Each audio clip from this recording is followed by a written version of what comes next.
Welcome to the Point of Difference Rugby League podcast. I'm your host, Dave, and today I'm absolutely beaming with excitement. We've got the little general on the show, Stacey Jones. We all love him. Scored one of the great tries in the 2002 grand final, and here he is. How you going, man? What you been up to?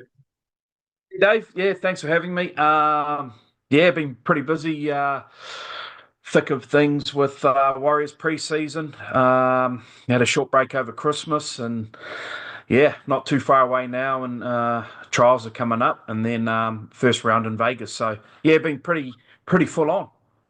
Yeah, man. It was pretty awesome to catch up with you while you're down here in Christchurch last year for the Kiwis match, and thanks for making my dreams come true. Meeting the Kiwis, meeting yourself, and it's pretty cool to get up and speak in front of the boys, even though I was absolutely shitting myself. But cheers for the opportunity. It was awesome.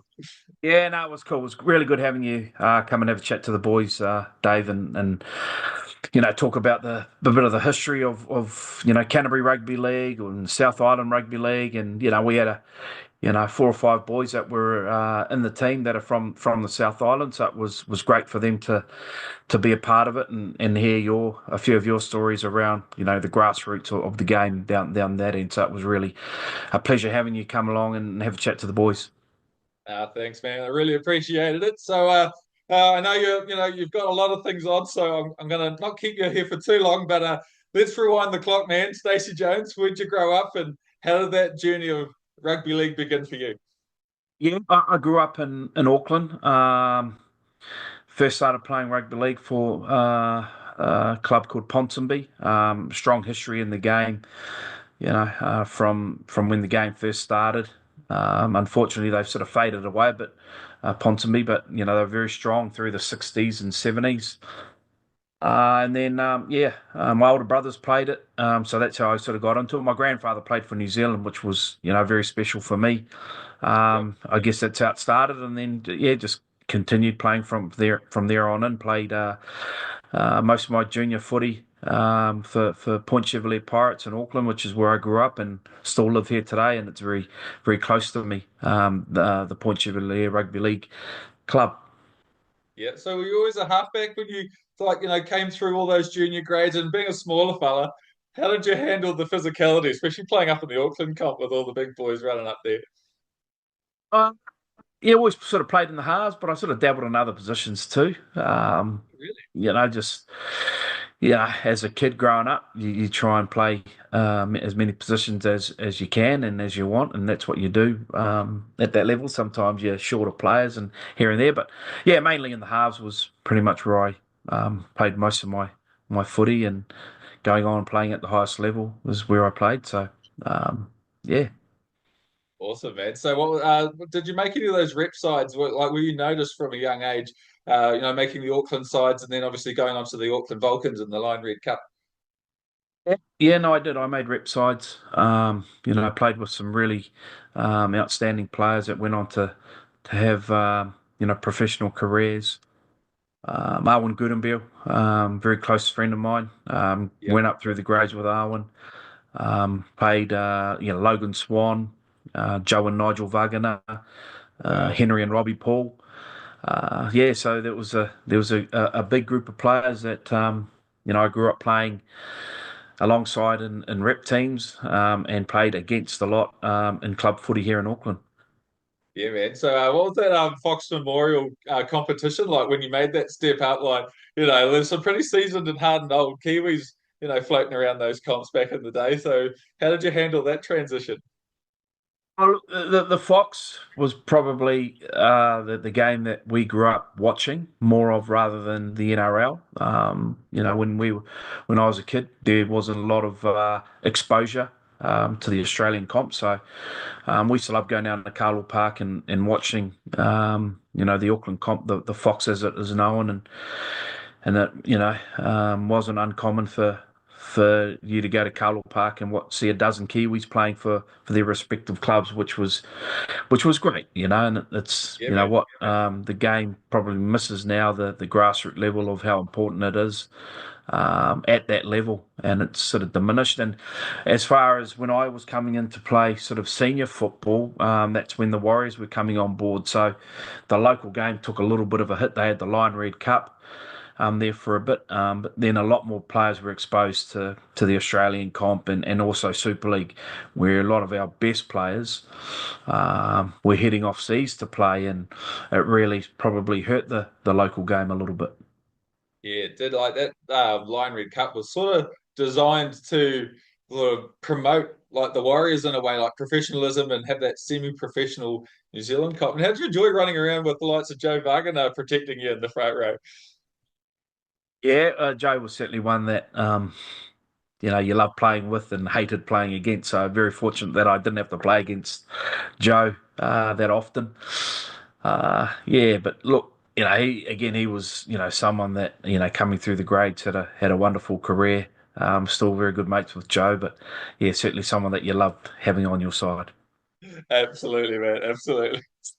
You made the junior Kiwis in '94. You captained the side on tour of Australia. You're coming up against like the likes of Darren Lockyer and the like. And so, what was that whole experience like, captaining your side? Yeah, again, a great experience, and again, a lot of players that I grew up playing against and with, as a junior coming through here. And I remember our first game in Australia. We got absolutely hammered by Australia. They had a very good side. We had a good team too. And then, luckily enough, the second time we played them, we turned it on them, and we had a very good win for us. So, yeah, good memories going back and looking at those days as far as being a junior Kiwi. Gary Kimball was junior Kiwis coach, and yeah, some fond memories there. Nice, man. Nice. Okay, so '95, the Warriors are coming in. You've been signed with the club. So how did you end up signing with the Warriors? How did that whole first contract come about? And what was it like? That build up of that first season of the Warriors coming into the ARL. Yeah, it was a dream come true, Dave. Because it was sort of the early '90s was when the exposure of the Australian comp, back in those days was known as the Winfield Cup. Um, Yes. and the early or the '90s, late '80s, early '90s was when there was a lot of exposure around, and everyone wanted to go to Australia and get a professional career there. And my good mate Arwen Goodenbill went to Manly, I think, yeah, early '90s, '92 or something like that. So Yep. for the Warriors to come on board in 1995, with a dream come true. And they we had three teams then. So you had your first grade team, your reserve grade team, and then you had a Colts team. So Yep. um, I was obviously signed on to be part of the Colts squad. And we all trained together. It wasn't fully professional. We were still at school, or guys were Okay. working part time, and um, or guys working full time. There was probably a handful of guys that were full time. Um, but yeah, it was like I said, it was a dream come true Yeah. for the Warriors to come on board and being able to, you know, play in the best comp in the world. And for your home side was awesome. Absolutely, man. You're rubbing shoulders with the likes of Dwayne Mann and Stephen Kearney, and you had Phil Blake, Greg Alexander, and Gene No, like all these absolute like freaking legends. And you're like learning off these guys. So like, how did they, take you under their wing and help prepare you for your step up to first grade? Yeah, look, it was an amazing experience, and again, like I've mentioned it before, that the dream come true of the Warriors going into the comp, but then also the reality of rubbing shoulders with these experienced players that you grew up watching as a kid, and yeah, I just couldn't believe it, and um, and then also, to be surrounded by players that the same age as you that you grew up playing with and alongside the players we've already mentioned. So it was really cool, and it was a huge buzz around the country. Yeah. The Warriors coming into the comp, and I, clearly remember the first game when the Warriors played the Broncos at Mount Smart in '95. I was fortunate to play in the reserve grade game that day, Oh, and nice. that was an amazing experience in itself to play. I think there was like 30,000 people at the game, or there would have been 28,000 people there to watch the reserve grade game. So Wow, wow, it wow. was it was a great experience. Did you get the win over the reserve grade team? Because I don't know if anyone knows this. I actually don't. You know? Yeah, no, we did actually, and yeah, we had a really good team, but we come up against a good Broncos team. They again, um, players like Darren Lockyer and Shane Webke and Sivana Oh, yeah. Seaver and those guys run Brad Thorne was playing NRL he was in the first grade by then, but it was we won that day, and yeah, it was cool. Yeah, take that, Brisbane. Yeah. So you made your first grade debut, round seven, off the bench against the Parramatta Eels. Were you nervous about that week? Like, what was going through your mind? Like how excited were you for this opportunity to finally have a crack at first grade? Yeah, look, Dave, it was a different setup then, and not many people would know how it worked. So your reserve grade would always play before your first grade, and the first grade you'd only pick 15 players for each That's game right. each week. You could only name 15, 1 to 15, and then you could put on as many players as you wanted onto your bench um, from the reserve grade. But there was a rule you had to play at least 40 minutes Okay. of reserve grade to be eligible to sit on the bench for first grade. So after the first game against the Broncos, I sat on the bench for 6 weeks on the first grade bench, but we had 10 other players on there, so you're just covering positions and that. So I didn't know I was going to play in that round. Okay. When I made my debut, I was one of those guys, and we played Parramatta and we were winning comfortably. And Yep. I got an opportunity to go on the field. I think they gave Greg Alexander a break, rested him up for the following week, and able to come on. And I scored a try, stole a Yeah. try actually off Phil Blake. He put a kick in, and I got in there before and put it down. And then about 2 minutes later, I got a cut. So the only time I probably got cut in a game of rugby league, and I had to go to the blood bin. So it lasted 5 minutes, my debut. Good. I've seen the highlights a million times of that try. I always think, Jonesy stole one off him. It's a good one. Yeah. Oh, brilliant, brilliant. So you didn't waste any time announcing yourself to the ARL comp. It wasn't long later, like 3 or 4 rounds later, Greg Alexander was injured. You're elevated into the starting side, and you pretty much never left the starting side for the rest of the season and your career at the Warriors. So, I think Greg Alexander was moved to fullback. So how did you feel handling the pressure of being a halfback in a first grade side in the Yeah, look, it NRL? was obviously the excitement first and foremost. The adrenaline is all there, and um, it was again, it was a great experience, and lucky enough to play alongside Greg, and then have the experience of the other players around Dean Bell and Stephen Kearney, Yeah. Tia Ropati and that. So it was I was lucky, but then I was also it was pretty daunting too, like as far as going into a key position, and it's something that I probably didn't pick up on for a few more years later, how important and that role is to the rest of the team as being a halfback. So it was tough, but I thoroughly enjoyed it, and I went through a real good apprenticeship as far as learning from some of the best. So what actually happened was Gene Namu and Greg Alexander would share the role as far as being a 5'8" or a halfback and a fullback. So it Okay. was a bit of a rotation for them, and then you had Full Blake as well, who played that role. So it was more of a little bit of a rotation. I remember one game I actually had 40 minutes at hooker. Really? Um, yeah, yeah. So, but after the 40 minutes, John Money said, "You'll never do that job again. You're hopeless." Which I was Brilliant, quite brilliant. happy to hear. Yeah, Yeah. playing in the middle. So, but yeah, Yeah. look, it took me a few years to really establish myself as what the role is as far as being a halfback, and it's something as far as going into the coaching side of things that you're patient with players, in key positions, and trying to help fast track them as well to do stuff that you know. You didn't do early enough in your career, and it took a little bit of time. Okay, interesting, interesting. So you guys went on a really good run at the end of the season. You just missed the finals by 2 points. We all know that was the whole interchange debacle against the Magpies. So, but even though you missed the playoffs, like, did you feel like it was a pretty successful, first season for both yourself and the Warriors as a club? Yeah, definitely for me, as far as because I didn't have any expectation to play first grade that year.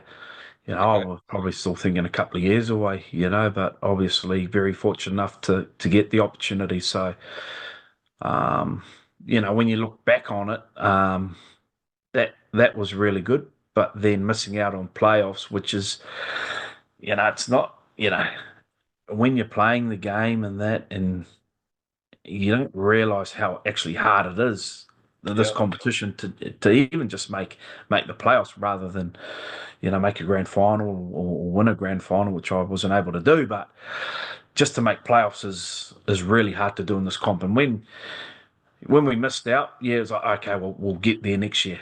We'll Yeah. get there. We will get back. We know. But then it didn't happen, and it's actually bloody hard, and you need a few things to go your way for that to happen. Yeah. You know, so yeah, a few Yeah, regrets man. looking back at it. Yeah. Okay. Yeah. All right. So you went on to you didn't muck around. You made the Kiwis. You went on the World Cup '95. You made your Kiwis debut against that crazy victory over Tonga, 25-24 in the dying seconds of the game. Matthew Ridge saves the Kiwis.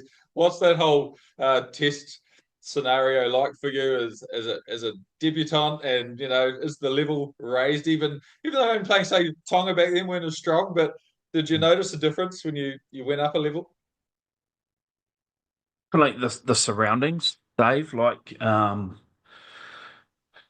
it was really cool playing for the Warriors, and there was a lot of experienced players, and you really get to know them week in week out. Guys like Brandy and Phil Blake, and all those players. You really get to know them over a period of time, and even when you make your debut, you sort of know them reasonably well enough because you see them nearly every day and this and that. But coming into the Kiwis was a real different environment as Okay. far as oh geez, I'm lining up against alongside Matthew Ridge now. Ah, yeah. I've sort of I'm competing with a position with Gary Freeman, who was my idol. Wow. Um, Quinton Pongia from Canberra, real scary guy. All of that sort of stuff. So, and you don't know them. You don't know them. They No. don't know you. You're only a kid, Okay. and that was real daunting. But it didn't take long for to really feel what the brotherhood of what the Kiwis means to you. It really like it was only the first couple of days was I was really nervous, and then you're away, and that's what the Kiwi environment does, and you got to come and experience a little bit of it when you come in there, like dinner with the team, and that Yeah, hasn't changed. That that's hasn't so changed cool. since from day dot. I don't imagine it hadn't changed from when my grandfather was playing to where they are now, and it's such a special place to be in. So I loved every moment of that World Cup in '95. Yeah, one thing the Kiwis has done over time, was there's the character of the player, and understanding, where the jerseys come from and how it all started. So that's pretty important. Yeah, so on the jersey, what did it mean for you to pull on that first black and white jersey and represent not just, yourself, but your whānau, your friends, your country, that all the supporters, like, did it sort of dawn on you in that moment that, wow, I'm playing for my country here? Yeah, it was it was again another one of those dream come true moments, like because probably my earliest memory of wanting to be a rugby league player would have been playing for the Kiwis. Wasn't Yeah. playing Warriors or in the Australian comp. It was the Kiwis, So and that first moment of getting announced in the team and then putting the jersey on, all little moments, and you have Yeah. they're really clear to you. So yeah, it was special. Yeah, man. And you went through to the semi-final. You got knocked out by Australia, but you guys were in the game and you're taking on like your Andrew Johns, he was like unbelievable and like pretty much one of your like arch rivals during your career. And you had all the big guns and you were matching them at half time, but unfortunately the match didn't go your way. But what's it like to take on Australia, at the highest level? Yeah, it was really good. It actually went to extra time that game. Yes. It was I can't remember. It was 20 all, and Ridgie had an opportunity to kick a goal right at the end to win it, and then had another chance of a field goal, and the game went to extra time. So yeah, and you look at moments like that could have changed a little bit of history. And if we had beaten Australia, we probably would have went on and you know been the favourites to win it. Um, a couple of weeks earlier, if we had been beaten by Tonga, we would have been out. And Yeah, then to be yeah, given that opportunity. So yeah, little little things that can make things big moments. That are big moments. That's what happened. But no, I really enjoyed my time playing for the Kiwis. I love touring to the UK. Had a whole heap of battles with Australia. Had some real tough losses, but had some very memorable wins as well. yeah. So yeah, it was a very special place. Yeah, man. You got the Anzac Test win. I think 97 and 98. Back to back victories over the Aussies, especially. I think 1998 was a big one with both comps back together and the Australian full strength lineup. You guys had your top lineup and you guys got the chocolates on the day. Pretty special win for the Kiwis. It was. I remember that clearly. What I do remember about the week, we come into camp on a Monday, um, and then I think we played a Friday night because we had to back up for the Warriors on the Sunday. But I just remember Henry and Robbie Paul coming in from the UK, rolling in on like a Tuesday. Might have only had one or two quick training sessions, and yeah, it was a Henry Robbie Paul show. I remember They're that night. amazing. The Aussies just couldn't handle them. And that's such a shame about the game. Our game. That we never got to see the best of them in New Zealand in the Australian comp. They would have, if they had played for the Warriors, because they grew up in Auckland, the Te Atatu Yeah, Rugby League Club. I'm sure if they had hung around and gone through the grades and been a real nursery for the Warriors, potentially the Warriors could have won a premiership with the players like those two caliber in the side. But unfortunately, we wouldn't see the best of them. Sorry, we didn't see enough of them. Is what I'm saying yeah. because they played outstanding for the Kiwis, but they should have been playing in the NRL. Mate, they were unbelievable players, and you always knew you had a chance of winning the Kiwis. If the Paul brothers were in there, they're just special players, eh? Yeah. So Frank Endicott came in as the Warriors coach in '97 during the whole Super League era. So, what are your memories of Frank? We love him down here in Canterbury. He's an absolute god. I know he's a special person in your career who mentored you. So, what are some of the memories of Frank? Obviously, Frank, he was our reserve grade coach that day we beat Brisbane. Yeah, the first game for the Warriors. Again, my time playing, where he sort of nurtured me through that period of playing against men. And then obviously, giving me my debut for the Kiwis, are very special. So, a lot of time for Frank. Taught me a lot about the game on and off the field. Uh, and then he took over the head coach's role in '97. Unfortunately, we didn't probably get the results we would have liked with Frank there. Again, you need a few things to go your way. It didn't happen for us, and the club was put in a tough position. I think might have been they got the Tainui had sold the Yes. club, and that's when Mark Graham came on board, and there was a reshuffle of a lot of players leaving. But look, Frank from as far as Frank goes, you couldn't beat a better bloke in the game. He's right up there with some of the best characters of the game in the era that I was around anyway. Mate, he's an absolute champion. I've met him a few times, had him on the podcast, had him around at my house, and when he left, I like my wife Tracy just said, "You haven't stopped smiling all day," because he's Yeah, just a great guy. I he's a great guy. You could spend a lot of time with him, just talking about the game, reminiscing. Yeah, Yeah, fantastic person, and his wife absolutely, Joan man. too. Yeah. Yes, 100%. So you mentioned Mark Graham. He came in the Warriors for '99 and 2000. At the end of '99, you and John Simon, he'd come over mid-season, formed a great combination. The Warriors are absolutely toweling up sides towards the end of the year. And you go into the year 2000, high hopes for everybody. You'd broken your arm, unfortunately, and we started the year without you. And then the Warriors sort of fell on tough times at the end of the season with the club basically almost folding. Yeah. So what are your memories through all that time and moving on to the New Zealand Warriors phase?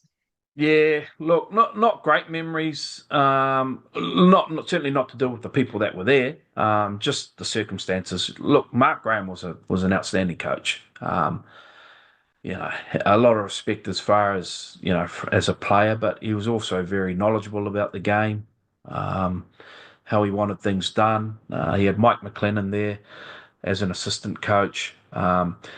It was quite a big turnover of experienced players at the time, and it was probably the beginning of really introducing that first good crop of players that went on to play in the 2002 grand final, the 2001 semis. So that Mark Graham era was probably the era of unearthing a lot of the youngsters, but we didn't get the results we were after. We were a young team finding its way. But yeah, unfortunately, it just didn't click. But yeah, Mark was a wonderful coach to have to play under. Very hard, very tough, Yeah, and that's what you expect from a bloke like that. You didn't absolutely. expect anything less from Mark. But and then going on to that next period where a lot of the key, brought through a lot of young kids. Yeah, man. So there's two matches that stand out around that time. There was the 99 42-0 win over Newcastle, win your 100th match, and then you absolutely flogged the Northern Eagles in 2002, like 68-10, I think it was. So those two milestone matches, like how awesome was it to get out there and just absolutely tear two teams to bits, especially Newcastle. You've never beaten them before, and you're against Andrew Johns and all those massive players, and you absolutely annihilate them. How special are those? Yeah, yeah, very very special. It was a cold, wet Saturday. It was an afternoon game at Mount Smart, um, and yeah, just everything stuck for us. So I just remember Johnny Simon had the ball on a string. He just sort of where he put it, it just turned turned for him, just came off for him. Someone at Jason Deeth had a massive game, and yeah, look, it was certainly a very good moment to finally get a win over Andrew Johns. Yeah, man. And then moving forward, 2001, the Warriors have been rebranded. You signed Kevin Campion, and you've got the likes of Nat Wood come over, and you've got Daniel Anderson as the coach. Those young crop like Torpy and Melly and Motutone have all come through, and all of a sudden the Warriors, they're not such an easy beat side like everyone thought they were going to be. And you've got Jerry Sisu he was unbelievable up front. Um, so and you got that victory finally over the Broncos. It took all this time to finally get one over them. How special was that 13-12 victory? Yeah, it was a special night. I remember it clearly.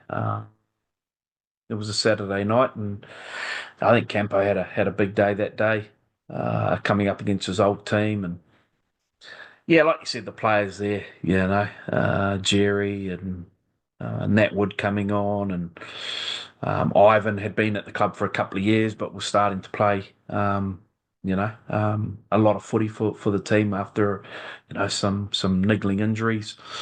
But yeah, that group again, like I said, started from the Mark Graham era where a lot of kids were unearthed, and Daniel obviously took them to another level as well. So a really good group of players, and making the playoffs that year was something that was pretty special for the club too.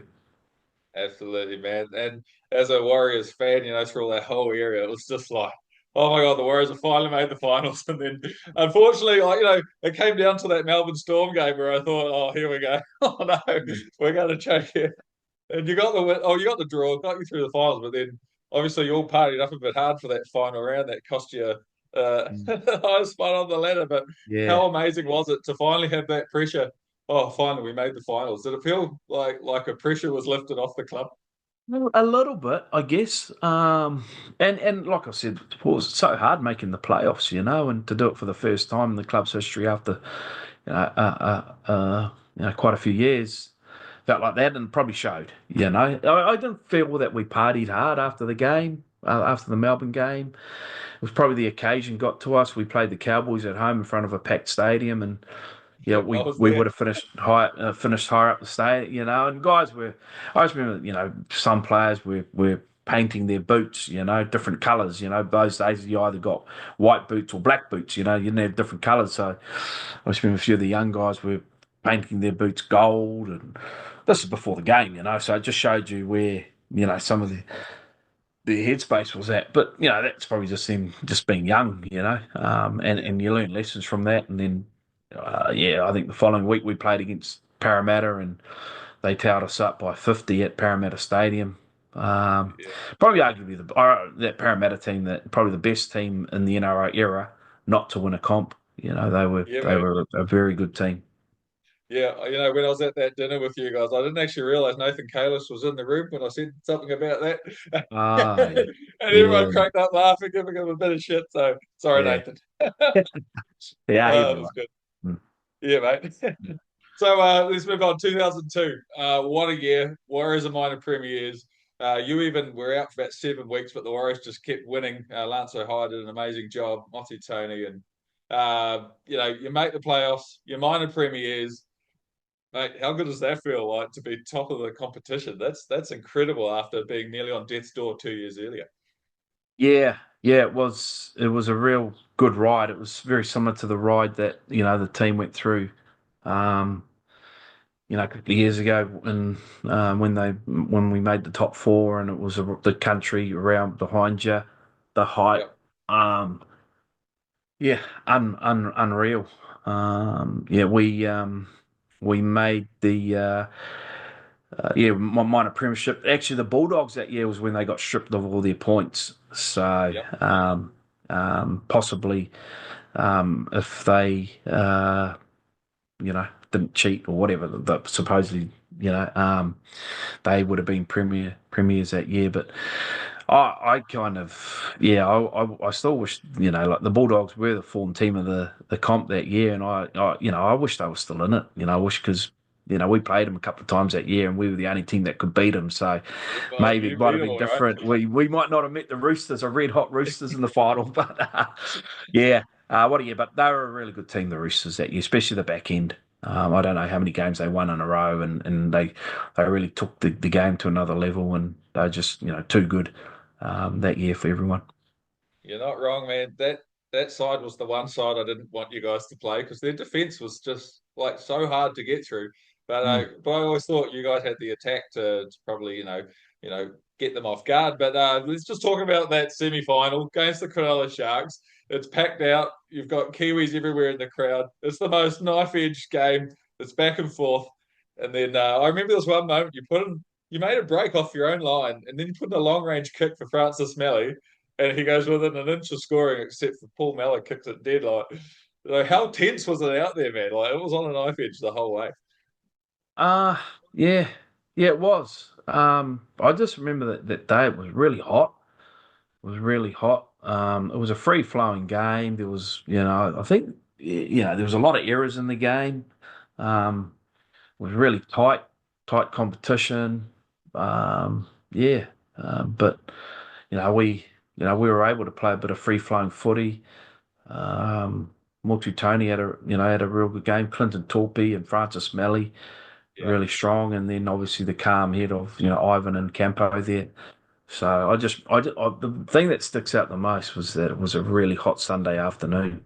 Mm. Okay. Okay. So you put through that grubber to John Carlo. Did you know it was going to be a try the second you put it through? Like, because it just had that perfect bounce. He scores the try, and then holy crap, the Warriors are going to the grand final. How good was that whole moment? Yeah, no, it was cool. And there was still a fair bit of time left on. I can't. There might have been 6 or 7 minutes, which is a long time in the game, So, Yes. Obviously when he scored, it was really good. But knowing that the job wasn't done, we just had to stay focused. And I can't remember actually what actually unfolded there, but just the end of the game was really good to know that you were going to be playing in a grand final. Yeah, man, you must have been pretty nervous. Were you nervous going into that grand final? How was that whole build up? The grand final breakfast, a few memories from that week. What was that whole experience like? Yeah, look, great experience as far as knowing that there's only two teams left in the comp, and you've got an opportunity to win it. Just yeah, it's a different week. like obviously commitment wise, off the field. Um, you know, it's a lot bigger than just a normal game of footy, or even just even a semi-final game. So commitment wise was, there was a lot going on, and obviously um, having to come home after the semi-final and then doing, a couple of things here, then flying back, So it was a real busy week. Um, that went really quick. Yeah. Like the game, just really quick. Yeah, man. So I think it was 6-0 at halftime to the Roosters. And then you guys, you fought back the second half. Stacey Jones scores one of the great individual tries we've ever seen in a grand final.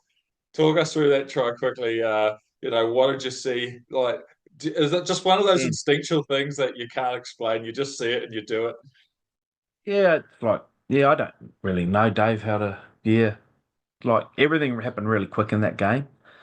Because it's the last game of the season. There's a lot on the line, and I can't tell you how it happened or what happened. It just everything was a real blur in that game as far as um, how it all unfolded. So, I mean, it was special to score a try, but definitely, I'd give that try back any other day for the result to be reversed.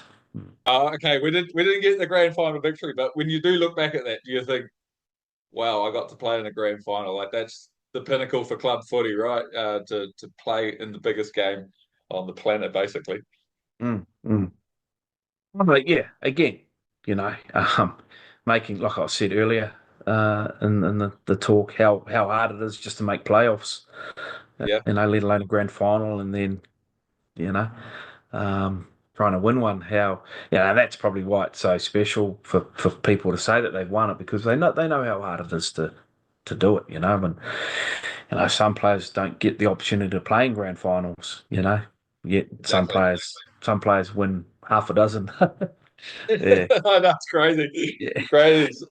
So we got to the end of 2003. The Warriors they come close again. Unfortunately, the Panthers knocked you out Mm. and went on to win the grand final. And then 2004 was pretty much a disaster. And then 2005, Ruben Wiki, Steve Price come into the club. I think we had Nathan Feen, Toddy Byrne, and then it was announced you were leaving the Warriors at the end of the season. I think you broke everyone's heart, including mine. No, but you know, so what was it that was the reason you decided it was time to move on from the Warriors, and how did you end up at the Catalan Dragons?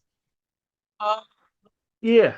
Look, I just felt I needed a change, Dave. Okay. My young family and um, the one of the coaches at the Catalan Dragons was part of our setup at the Warriors, Paul Donkin.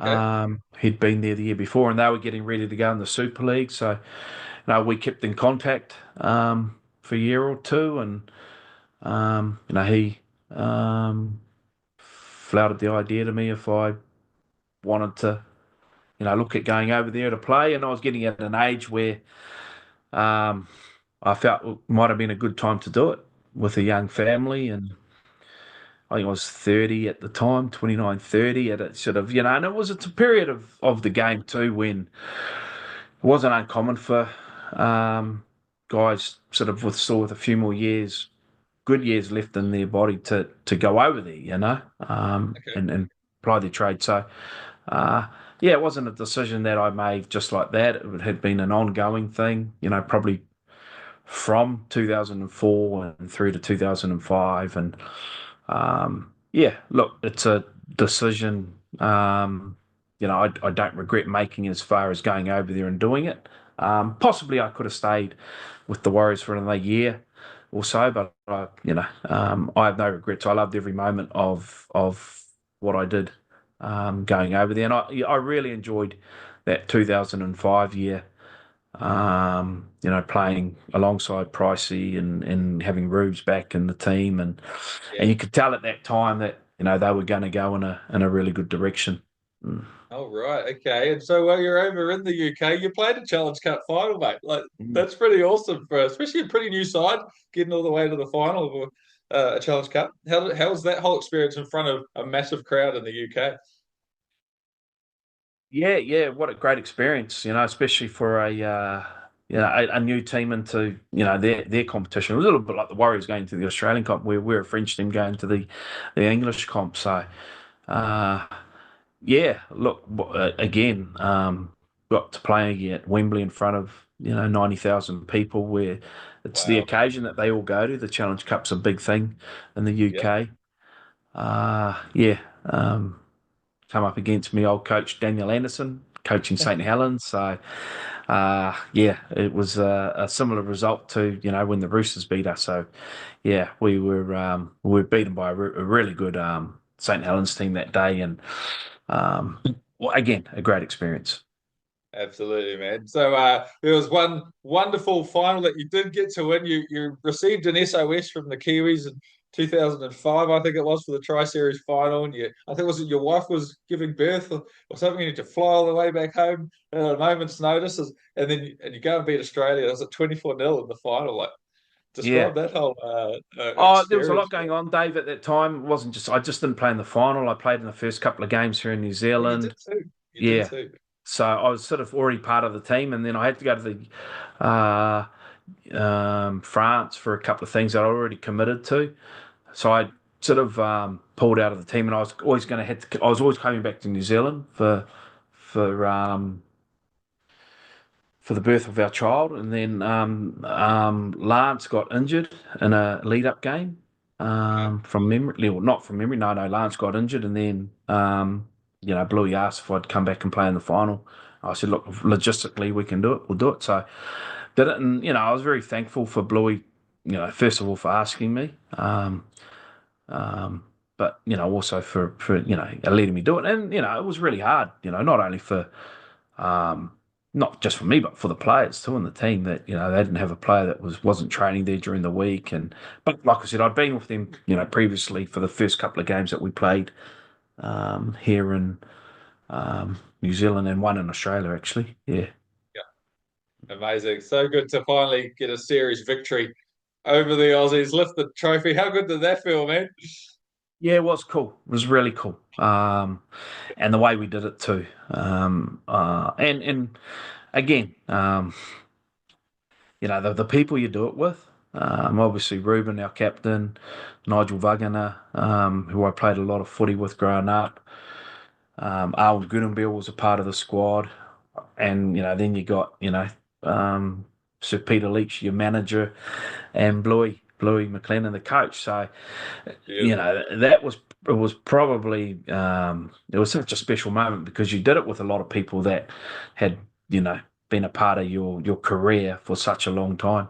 Well, Yeah. you'd been around their career too for a long time.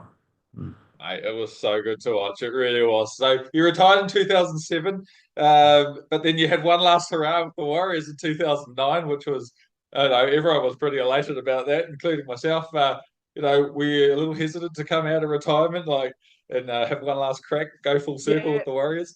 Oh, very hesitant. Wasn't again a decision that I made just like that because I'd finished from the game, but I came back and did a little bit of stuff with the Warriors. Ivan got me back involved.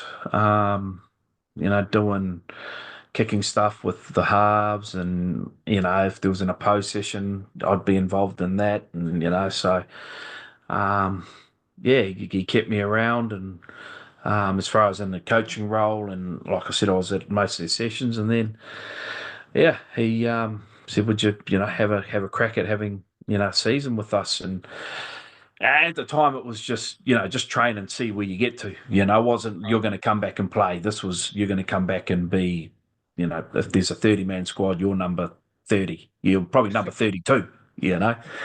So it was kind of like that. And then I ended up playing a few games for them. Look, I have no regrets around coming back and doing it. I really enjoyed it. Yeah, it was a difficult year. The It start was. was really tough. I've never seen like how hard that season was. The start of the season and what happened and how it probably one of the hardest things I've seen at the club. And sort of just sort of just was really tough. Yeah, Mm. mate, tough year for the Warriors. All the players involved. Yeah, man. So I do recall though your debut when you came back, or your second debut for the Warriors. You came off the bench put over that beautiful little chip kick for Brett Tate. I think he got the try in the end. Yeah, pretty cool to come back, get a win, and yeah, it was a tough season, but we all loved seeing you back in the Warriors jersey, mate. It was bloody fantastic, and I just want to finish off with a couple of quick questions. Is there any one thing when you look back at your career that stands out above the rest? Oh, Dave, you put me on the spot here. Yeah, anyone. Oh, there's probably five moments that you could go there. That moment, that moment, that moment. Obviously, your debut, and it wasn't the Parramatta debut. My debut, I felt, was against Cronulla. When you actually Right. got named in the team. Yeah. So that was very special. And then we spoke about the Kiwis. Getting named in the Kiwis, special moment. Yep. And I can, making a grand final, but obviously not winning one. But I remember that we spoke about the week how quick that went and the ride that you go on. Yeah. And then the last one we spoke about, obviously, beating Australia in the final. Oh man. 24 nil with those people. So those are the all moments that you can't really separate. One doesn't stand out. And there's been plenty more that I've had, really fond memories of. But yeah, yeah, I really enjoyed my time playing the game, and I was very, very, fortunate enough to be able to do it. Yeah, man, we loved watching it. Right, last two very quick questions. What's your favorite TV show or series of all time? Oh, all time. I don't know. Geez, again, another tough one. I really love watching Ted Lasso. That was really cool. Okay. Uh, uh, I enjoyed, recently enjoyed watching Yellowstone. You Oh, know, everyone loved that. Everyone's mad about that. yeah, Yeah. yeah. But Peaky Blinders, I enjoyed watching that. Very good. I Very don't good. know. I can't separate anything. Probably all-time favorite movies, Braveheart. I love Braveheart. Oh, Yeah, the cracker. That's a goodie. yeah, All right, yeah. last question, man.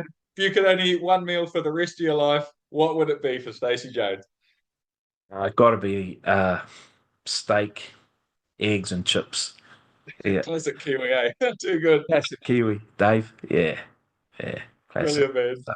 Thank you Mm. so much for coming on the podcast, man. Absolute thrill and a pleasure to meet you and to hear your story. I really appreciate your time. I know you're a busy guy, so thanks so much for coming on, man.